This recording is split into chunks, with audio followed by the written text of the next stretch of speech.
بسم اللہ الرحمن الرحیم۔ السلام علیکم میرے مسلمان بھائیوں، بہنوں، بیٹیوں، بیٹوں، بزرگوں، دوستوں۔ آج میں نے آپ کو دو ایمان افروز واقعات سنانے ہیں۔ ان کی بنیاد سمجھ لیں کہ جب آپ صلی اللہ علیہ وسلم کا کوئی بھی امتی آپ پہ درود پاک آپ کی بارگاہ میں پیش کرتا ہے تو ایک فرشتہ فوری طور پہ آپ کی خدمت میں حاضر ہو کے عرض کرتا ہے، یا رسول اللہ فلاں ابن فلاں نے آپ پہ درود پڑھا ہے، اور اس آدمی کا نام جو ہے وہ اللہ کے فضل و کرم سے رسول اللہ کی بارگاہ میں رجسٹر ہوتا ہے، اور حضور صلی اللہ علیہ وسلم کی خاص نگاہ کرم اپنے اس امتی پہ ہوتی ہے۔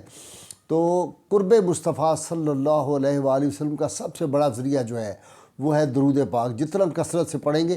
اور پھر رسول اللہ صلی اللہ علیہ وسلم اپنے غلاموں کی خبر رکھتے ہیں۔ خلیفہ معتمد کا دور ہے اور خلیفہ اپنے محل میں سویا ہوا ہے، اچانک رات کو ایک دم اٹھتا ہے اور اٹھ کے اپنے کارندوں کو بلاتا ہے اور کہتا ہے فوری طور پہ منصور جمال جو اونٹوں والا ہے اس کو میرے حاضر کیا جائے، وہ جیل میں ہے۔ وہ جاتے ہیں، جلدی سے حکم کرتے ہیں، جیل سے منصور جمال والا جو ہے اونٹ والا اس کو تلاش کیا جاتا ہے، لا کے بادشاہ کے پیش کیا۔ معتمد اس سے پوچھتا ہے کہ تم کتنے برس سے جیل میں قید ہو؟ وہ کہتا ہے جی 3 برس ہو گئے۔ تمہارا جرم کیا ہے؟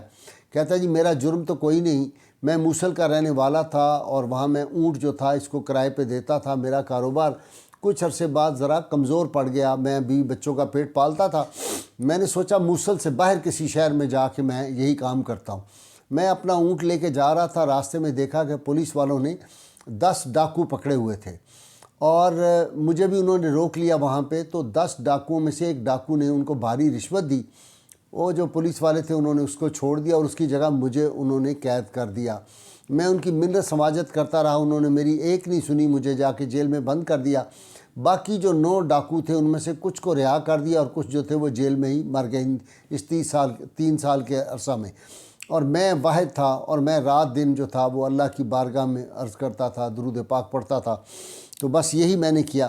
تو منصور نے معتمد نے اس کو کہا کہ اصل بات یہ ہے منصور کہ مجھے رات میں اور سب جو اس کے جو تھے اس کے کارندے اس کو اس نے کہا کہ مجھے ابھی خواب میں رسول اللہ صلی اللہ علیہ وسلم کی زیارت ہوئی، کرم فرمائی کی، آپ تشریف لائے اور آپ نے مجھے فرمایا کہ معتمد اسی وقت تم منصور جمال اونٹ والے کی طرف توجہ کرو، وہ مظلوم ہے، اس پر احسان کرو، لہٰذا میں نے تمہیں بلایا ہے اور میں اس وقت تمہیں رہا کر رہا ہوں۔ صرف رہا نہیں کیا بلکہ اس کی بہت مدد کی اور 500 دینار جو تھے وہ اس کو دیے، اور ساتھ یہ بھی اس نے کہا خلیفہ نے کہ 30 دینار ماہوار تمہیں جو ہے وہ دیا جائے گا، اور ہمارے جو اونٹ ہیں سرکاری جو ہمارا اس کا غلہ ہے اونٹوں کا، اس کا تمہیں میں نگران بھی مقرر کرتا ہوں۔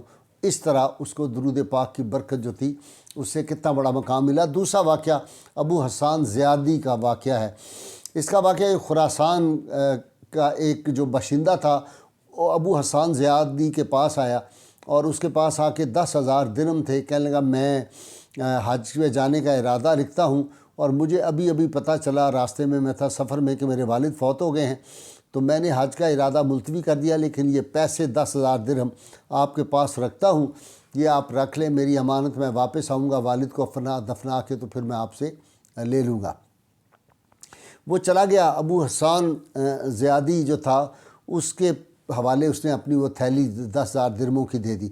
جب وہ چلا گیا تو ابو حسان جو تھا یہ بہت ان کے مالی حالات دیگر گوں تھے، انہوں نے لوگوں کا ان کے ذمے لوگوں کا قرضہ تھا، بہت پریشان تھے۔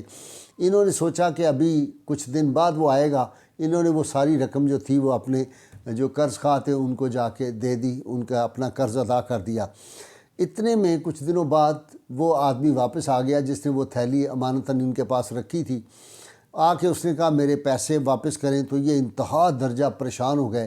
یہ مامون رشید کا دور تھا اور بہت پریشان تھا، اور درود پاک ابو حسان زیادی جو تھے وہ درود پاک بہت پڑھتے تھے۔ ایک دن مامون رشید جو تھا اس نے پیغام بھیجا کہ لا کے اور ابو حسان زیادی کو جو ہے وہ میرے سامنے پیش کرو۔ وہ گئے، اس کے جو مصاحبین تھے یا جو اس کے متحد تھے وہ گئے، ابو حسان زیادی کو پکڑ کے لے آئے اور مامون کے دربار میں پیش کر دیا۔ مامون نے کہا کہ بندہ خدا مجھے سچ سچ بتاؤ، آج رسول اللہ صلی اللہ علیہ وسلم نے مجھے رات سونے نہیں دیا، رات کے ابتدائی حصے میں آپ صلی اللہ علیہ وسلم کرم فرمائی کی، وہ تشریف لائے اور مجھے فرمایا کہ ابو حسان زیادی کی مدد کرو۔ میں بیدار ہوا لیکن میں تمہیں نہیں پہچانتا تھا۔ میں نے سوچا میں تمہارے بارے میں صبح لوگوں سے دریافت کروں گا، چنانچہ میں نے تمہارا نام اور تمہاری نسبت لکھ لی اور میں سو گیا۔ کہتا ہے نبی کریم صلی اللہ علیہ وسلم پھر دوبارہ میرے خواب میں تشریف لائے۔ آپ نے پھر وہی بات دہرائی جو پہلے فرمائی تھی۔ کہتا ہے میں گھبرا کر اٹھ گیا، تھوڑی دیر بعد پھر میں سو گیا۔